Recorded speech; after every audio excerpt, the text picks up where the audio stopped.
But if a guy bear hugs you in front, the first thing that you might consider doing is headbutting him. Usually the guys are going to be a lot taller than you. So remember, you could headbutt him here, and that'll keep him from biting you, which may seem weird, but a lot of times that's what guys will do. They'll start to bite you. And so you can do a headbutt, and that'll keep him from biting you. And then from here, I'm just going to do the ojigari, or the inside leg trip. I'm just going to drop on one knee. So if he has me here, I weave this hand under his jacket, like so. I mean, under his armpit, like so. He has me here, and I just drop. And then I'll land in his guard, and I'll be able to pass. Again, he has me in the bear hug. The first thing I'm going to do is headbutt, and then I'm going to push and drop, and land on top of him, like so. Another thing you could do if you can't go to the ground is you could do an arm lock from there. He has me in a bear hug from front, and I'm going to weave this hand through and under, and I'm going to concentrate. Remember, I'm in a better position than him because I've got two limbs on one, and I start turning my body out and locking his arm out like so. And then that will encourage him to let go. So I'm here. What I'm going to do is I'm going to spin out and lock his arm out like so. And I could also throw him with the soda bar if I wanted to. Again, the arm lock, which you will learn not to do on the ground, is just like this. So he has me in the bear hug, headbutt. Now in this case, I'm going to headbutt. I'm going to weave this hand under. I grab his shoulder, grab my own wrist. You don't make it on yourself. You have to. Okay, and then I spin out here. And then I create the arm lock. These techniques are only parts of the whole. Important things are what you will discover yourself when you're grappling with your friends and training partners. The small details I can't teach you, no one can teach you. And the combinations are where you get a chance to be really creative. So these are just pieces of the puzzle, as it were.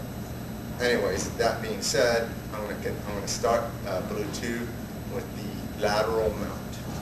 All right, let's say that I've already passed this guard and I have him in the mounted position. So Mr. McMahon's going to be on his back. First thing that I would like to discuss is a real fundamental, easy way to get an arm lock from the mounted position. And I show this to a lot of beginners because it doesn't require that much movement. It's a real simple technique. First of all, the mount itself, I'm going to lock my heels in so he can't put me in the half guard. If I let my legs hang loose like this, then he'll just grab one of them, put me back in the half guard so they can see. And this is a bad thing. I had to start all over because once I'm in the half guard, I have almost no submissions. My hands move all over the place here as he bridges back and forth. I'm going to post here and here. I keep my hands out. Another way I can neutralize the bridge is to put my arm under his head. The first one I'm going to show is very simple. I reach over and I grab his elbow like this. I sort of pull it across my chest. Then I'm going to take my hand and I'm going to bring it along his jawline and use that to turn his head. When he turns like this, I'm going to get him as sideways as I possibly can, and then I'm going to throw my left leg rather, over his head and sit straight down like this. And that creates an arm lock. Again, facing the other way.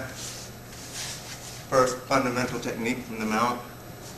I'm like this, have my heels locked in, I reach back and grab his elbow, and I want to weave it through and under his arm. Now I'm going to push his chin aside like this, and that's going to make him get sideways. And then I'm going to throw my left leg over his face and sit straight down. Boom. And that's how you create an arm lock. That, I think, is the simplest and most basic submission from the mount.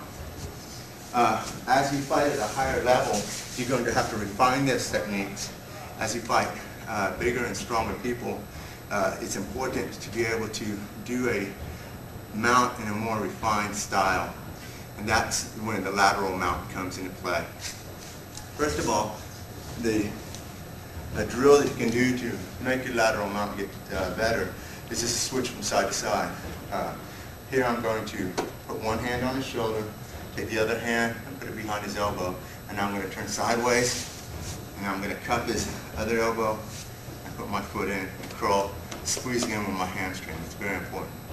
Then from here I'm going to return back to a neutral position. Now I'm going to do it on the other side. Push on his shoulder, grab behind his elbow, and turn this way. Grabbing his elbow, putting it in. Now I'm going to return to a neutral position. Come back and I'll hit the first side again. Here I'm going to push on his shoulder, grab behind his elbow, turn sideways, grab his elbow, curl, turn to a neutral position.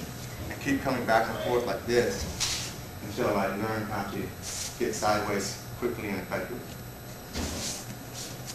There's several different ways to get into the lateral mount.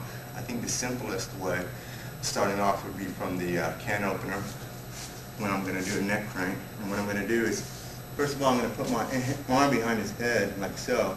And now I'm going to do a neck lock, but I'm not going to do a neck lock for the purposes of cranking on his neck. I'm just going to pull up on his head and throw this leg sideways and put my calf underneath his tricep. My foot should be underneath his deltoid. And remember, it's not important that your feet come all the way into his spine. You're just kind of circling around his upper body. Then from here, I'm going to come back, control his elbow. I'm going to hop on my support knee, like so, until I get into a tight position. It's important that I have his head off the ground to neutralize his bridging. Now I'm going to grab his elbow and push my hamstring, push my leg across as much as I can, curling my hamstring. A lot of times they'll try to keep this elbow in, so when you do that, you have to start to learn to walk your foot in like this. Notice that my hand's on the floor, and that way I can keep extra balance, because I'll bring my hand back here and walk it in. Then, again, I come in, use my hamstring to keep this real tight around his upper body.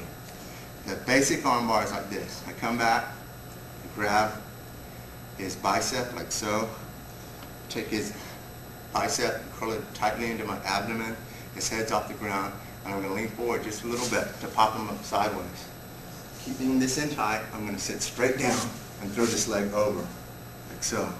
And come back, control this arm and the shoulder, and hold this in tightly. Start to execute my arm lock.